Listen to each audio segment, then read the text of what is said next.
Hi.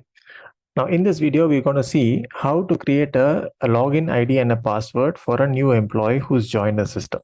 Now, if you have already captured the employee details in the staff management and you have created an employee login for that particular employee ID for that particular person, then you can move to the next step, which is creating the login ID. So unless the details of the staff is captured under the staff management, you cannot create a login ID for them in the ERP. So once you've done that, then you go to master setup. Under the master setup, right at the bottom, you have the user and the report setting. In that, you have the second option called the user management. Click on user management.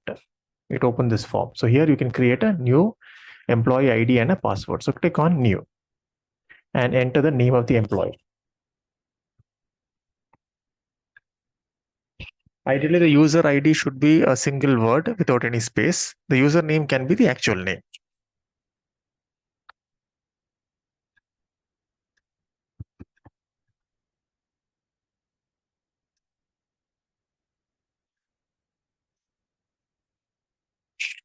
The password should be minimum 5 characters. You put the password and you confirm the password. Okay. And then you go to the user type. In user type for employees, you need to select employees. Admin is actually meant for all the people who are part of NTAB system, and employees is for the people who are part of the school.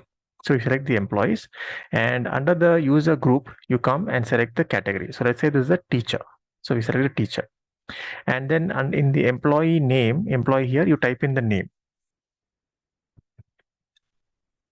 You type in the few first characters, the employee name appears. So we already created the employee code. It's employee code number 11, Ritu Verma. So select that. And now, if you go down to these various options that are there, which is where we provide the rights to the employee. Now you go down, all these are blank. Whereas here, if you see student management, these are all check marked.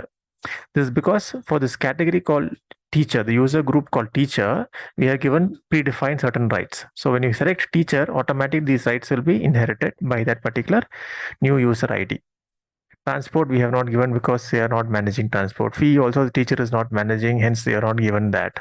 Okay, student evaluation teacher is involved, and then staff management teacher is not involved, and parent communication teacher is involved, hence it has been provided to them. So let us say if you want to give some additional responsibility to this particular teacher, let's say for example you want them to also manage over here, let us say the inquiries also this teacher is going to handle. You can check mark these 4 boxes. The first box is giving the rights to view the system.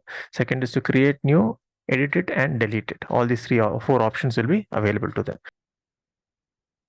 So once you're satisfied that all the relevant rights have been given to this teacher, then you can go and click on save.